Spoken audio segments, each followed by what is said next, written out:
ঢাল তলো সেই তো একই রাজার কুমার পক্ষীরাজে আমি বললাম তোমার জন্য নতুন করে লিখবো তবে।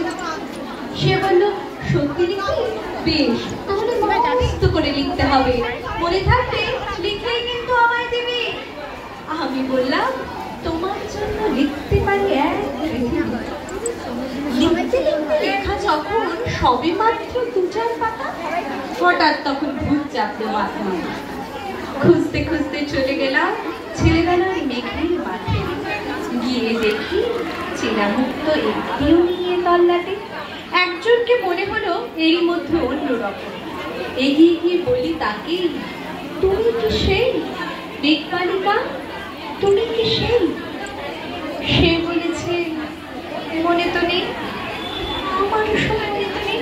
আমি বললাম তুমি আমার লেখার কথা বলেছিলে?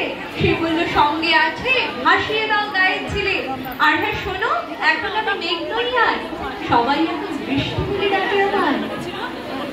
বলেই হঠাৎ এক পশলায় চুল থেকে নাক কামান করে ভিজিয়ে দিয়ে অন্য বৃষ্টি বাদল সঙ্গে নিয়ে মিলিয়ে গেল খরস্রোতায়, মিলিয়ে গেল দূরে কোথায়, দূরে দূরে।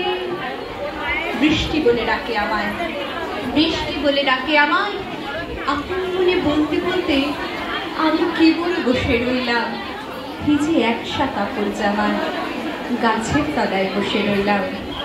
বৃষ্টি নাকি মেঘের জন্য? এমন সময় অন্য একটি বৃষ্টি আমায় চিনতে পেরে বলল, তাতে মন খারাপের কি হয়েছে? যাও, ফিরে যাও, লেখো আবার। এখন পুরো বর্ষা চলছে, তাই আমরা নানান কাজে ভীষণ ব্যস্ত। তুমিও যাও, মন দাওগে তোমার কাজে। বর্ষা থেকে ফিরে আমরা নিজেই যাব তোমার কাছে। এক পৃথিবী লিখবো আমি, এক পৃথিবী লিখবো বলে ঘর ছেড়ে সেই বেরিয়ে গেলাম। ঘর ছেড়ে সেই ঘর বাঁধলাম বহন বনে। ধুলো বালি যখন যারা আসবে মনে, তাদের লিখবো লিখাতে যাব।